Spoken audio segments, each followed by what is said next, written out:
ئازیزان پەیوەستبوون و بەردەوامی ڕێگایەکی باشی فێربوونی زمان پەیوەستبوون و بەردەوامی. ئێمە وەکو عام میلەتی خۆمان تا ڕادەیەکی زۆر دەبینین خەڵک ماوەیە خەریکی شتێکە بێ، هەفتەیە خەریکەبی، دوو هەفتە وازێنی، مانگێ خەریکەبی، مانگی تر وازێنی، ئەم ساڵ بەجددی ئیگری ساڵێکی کە ئەسڵ ناچی بەلایە. ئەمە هەڵەیە. پێویستە تۆ لەم دەقەوە کە دەست پێیەکی جددی بی و بەردەوام بی، ئەگەریش ماوەکە زۆر کەم بێت.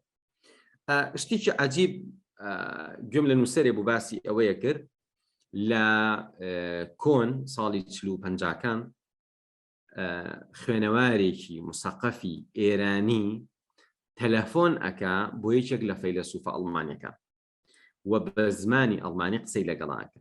فەیلسوفەکە زۆر سەری سوڕەمێنێ، ئەڵێ تۆ چۆن ئەم ئەڵمانیە فێر بووی؟ ئەڵێ من ساڵانێکی زۆرە لەبەر خاتری فەلسەفە زۆر حەزم لە ئەڵمانی کردووە، ڕاستیەکەی زۆریش کاتم نەبووە، بەڵام ساڵانێکی زۆرە هەموو ڕۆژێ تەنها نیو سەعات خەریکی ئەڵمانی بوو.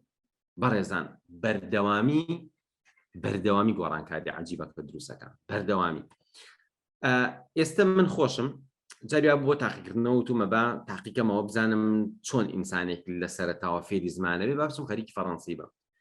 بۆ نمونە زمانی فەڕەنسی ڕۆژێک ڕۆژی 7 ساعات 5-6 ساعات ئاوا خەریک بووم. دوایی سیرەکەم ڕاستەشتی زۆر فێرە بیت و ئەم طریقەیە زۆر باشە، بەڵام تۆ داببڕی دوایی بۆ ماوەی 2 مانگ 3 مانگ بە تەواوەتی دابڕی زۆر خراپە. قەینا ئەم هەفتە کاتە هەیە ڕۆژی 10 ساعات خەریک بە، بەڵام هەوڵ بە دوای هەفتەکە ئەگەر نیو سەعات بووە سەعاتێک بۆ هەر دامەبڕێ، هەر بەردەوام بە لەسەری و بڕۆن بزانن ئەوانەی کە بە قوڵی شتەکە فێر بوون ئایا بەغێری ئەم ڕێگایە فێر بوون؟ لەبەرەوە ئازیزان من خۆم کاتێککە تەلەبەی ئەعدادیە بووم جاجا قورئانم ئەخوێندەوە و چیمان کرد ئاەتێ سەرنجی ڕاکێشم حەزمە کرد بزانم یعنی چی. لەو زەمانە تەفسیرێکی تەرجمەیەکی قورئان وەکو ئێستاکە ئێستا هەیە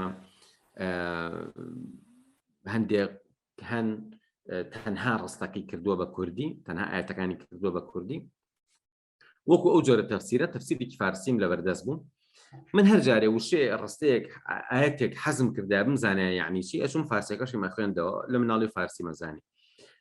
بەڵام دوای بەڵێ وەکو تەفسیری ئاسان دەستخۆش نووسیوانە، چەند تەفسیرێک هەن، تەفسیر ڕامان هەیە، ئاسان هەیە، گوڵشان هەیە، بەس تەفسیری ئاسان زۆر وازەحە، یەکسەر دێر هەمووی کراوە بە کورد.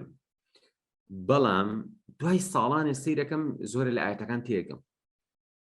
سوپاس بۆخوا دەخۆ من ئەگەر بچوومە هەر بە دەرس و بە لەبەرکردن وایە کاتێکی زۆری ئەبرد و من ئەبوو زۆر بەجددی خەریک بم. بەڵام نە، من هەر جارێک تۆزێکم خوێندوێتەوە 1-2 ئاەت چووم سەیری فارسیەکەیم کردووە. دوای ساڵانێک تو ئەمە بکەی بە عادەت هەفتەی 2-3 جاریش بێ، بەڵام هەر وازنێنی دوای ساڵانێک سەیرەکەی زۆرێکی تۆ تێگی. سوپاس بۆخوا ئەوە خەزێنەیەکی باشە. هەر کاتێک بتێ عەرەبی فێربی ئەو کاتە ئاسانە، هەر کاتێک بتێ بچیتە پێشەوە بەجددی دەست پێ بکەی هەر زۆر باشە. و من هاتووم هەر بم شێوازە بەردەوام بوو. بۆ نمونە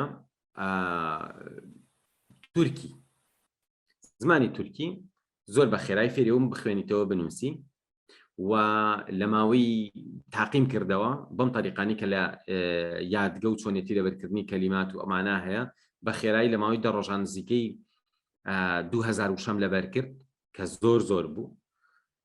بەڵام بەڕێزان من خەریکی تورکی بووم، خەریکی فەڕەنسی بووم، خەریکی یابانی بووم، هیچ کامیشیان نازانم. بۆ لەبەری بەردەوام نەبووم لەسەری، لەبەرەوەی بەجددی خەریک بووم 1-2 هەفتە شتەکانم خەزم کردووە، ڕێگەکانم تاقی کردوێتەوە و ئیتر دوایەوە بڕاوم بە ماڵ بە ساڵی 2016 یەکەم جار سەفەرێکم کرد بۆ ئەوروپا. لە ناو مەتار بیرم لەوە ئەکردەوە ئەگەر من بگەم بە کەسێکی فەڕەنسی لە خەیاڵەکەمە ئەم توانی کۆمەڵشتی زۆر دەربارە بەخۆم بە فەڕەنسی بڵێ. یعنی ئەگەر هەر بەردەوام بوومایە فەڕەنسیێکی زۆر باش فێرە بووم، بەڵام من دوای ئەو سەفەرە ئیتر لە فەڕەنسی بە تەواوەتی دابڕام. بۆیە بەڕێزان دوای چەند ساڵە دوای ئەوە ڕۆژێکیان گەشتم بە کەسێک دیار بە خەڵکی ئەفریقا بوو، پرسیارێکی کرد، وتم چ زمانێک گەزانی؟ وتی فەڕەنسی. منیش لە دڵی خۆم شتێک گەزانم. باوەڕکەن بەسیترین شت بیرم نەئەکەوتەوە بڵێم ئێرە بڵێم لەوێوە، یعنی حیچم بۆ نەهات. کەواتە بەم شێوازە بەڕێزان فێر نابیت. دوایی کە فێر نەبووی نەڵی خەتای مێشکمە، خەتای مێشکت نییە، خەتای خۆتە، خەتای عادەتەکانتە، خەتای ئیهمالیەکانتە، خەتای ئەوە نیە مێشکت وەری ناگرێت، خەتای ئەوە نیە فەڕەنسی قورسە، خەتای ئەوەی وازیێناوە تۆ کۆمەڵێ شتت بڕیوە، ڕێگەی باشت بڕیوە کە وازێنی تەواوی تر. جا ئازیزان تەماشاکە پەیوەستبوون و بەردەوامی ئەمە زۆر گرنگە و زمانی ئینگلیزی بە تایبەتی زمانی عیلمە ئازیزان، زمانی زانستە. تەنانەت بەڕێزان ئێستا لای خۆمان خاڵک ئەڵێ من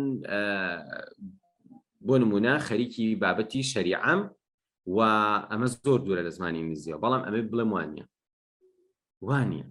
ئێستا زۆربەی توراسی ئیسلامی بە ئینگلیزی هەیە و بە شەرحی باشیشەوە هەیە و کتێبی زۆر باشیش هەیە، ڕیسێرچی زۆر باش هەیە، دنیای داعی زۆر باشن، هەر خۆشیان خەڵکی ئەمریکان، ئەسڵەن دکتۆرایان لە دین و لە فەلسەفا هەیە.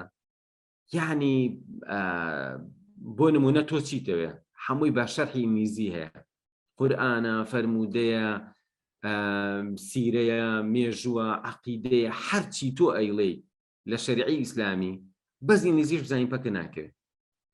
بۆی ئەو خەیاڵە و بشکێنی وا بزانی عەرەبی نەزانی لە ئیسلام شارەزانابی وانە. ئەو هەموو خەڵکە هەیە لە ئەمریکا خەریکی توێژینەوەن زۆر بە وردی، خەڵکانێک هەن ئەسڵەن شەرحی کتێبەکانی زانایانی موسڵمانەکەن بە ئینگلیزیکی وازەح، شەرحی کتێبەکانی ئیبن تەیمیە و غەزالی و ئیتر ئەمە جگە لە قورئان و فەرمود. کەواتە ئەمڕۆ بە ئینگلیزی هەموو معریفەی دنیا بە ئینگلیزی هەیە و زۆر بە هەرزانیش دەست دەکەوێت. و تۆ ئەگەر ئەمڕۆ تۆزی ئینگلیزیەکەت باشکە هەر ئەمڕۆ توانی ئیسفادەی لێ بکەیت. بۆ نمونە مواسەفاتی دەرمانێکە بڕۆ بیخوێنەرەوە، تێنەگەشتی یەک دوو وشەیە ئەم لایە ئەو لایەک هەر تا ڕادێکی زۆر تێگەی. بۆ نمونە حەزی لە زانیاریەکە مۆزوعێک هەیە، ژیانی کەسێکە، ئیلا هەر تۆزە خۆتی پێوە خەریکە ئەو معلوماتە لەوێەوە وەرگرە کە معلوماتێکی ڕاستە. بۆ نمونە بەڕێزان من معلوماتێکتان پێ ئەڵێم لەوە چێ زۆر بیست بێتە 22 کە ئەڵێن دیلکارنگی ئەو پیاوەی کە باسی ئەوەیە کرد چۆن خۆش بژیت و چۆن سەرکەوتوو بیت و یەکێکە لە ڕێبەرەکانی پەرەپێدانی مرۆیی دوای خۆی کوشتەوە. باشە 22 ئەمە درۆیە بەڕێزان، ئەمە ئەسڵ و ئەساسی نییە. بڕۆ ژیانەکەی سیرکە. دیلکارنگی خەڵکی ئەمریکاوە لە ئەمریکا ژیاوە لە تەمەنی 95 ساڵیە بە نەخۆشی خوێن مردووە. یەک تۆز ئینگلیزی بزانی سێر چێ بکەی بۆ تەهێنێ، بەڵام تۆ ئەکەیتە دوای قسەی خەڵک. کابرا لە کتێبەکەی باسیەکە، یەکیشکە لەسەر خودبە باسیەکە، یەکیشکە لە بەرنامەی تەلەڤیزیۆنە باسیەکە، یەکیشکە لە فەیسبوک.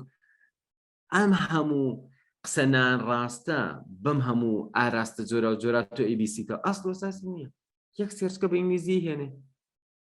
کەواتە ئازیزان زانینی زمانی ئینگلیزی ڕێگەیەکی زۆر سەرەکیە بۆ بەدەستهێنانی عیلم، بۆ بەدەستهێنانی زانیاری دروست و دوور لە تەڕەدێکی زۆر دوور لە چاواشەکاری. بۆ لەبەروی لە زمانی ئینگلیزیە هەموو شتێکی لێیە، یعنی تۆ ئەڵێ باوەڕم بەم نییە عەکسەکەی هەیە.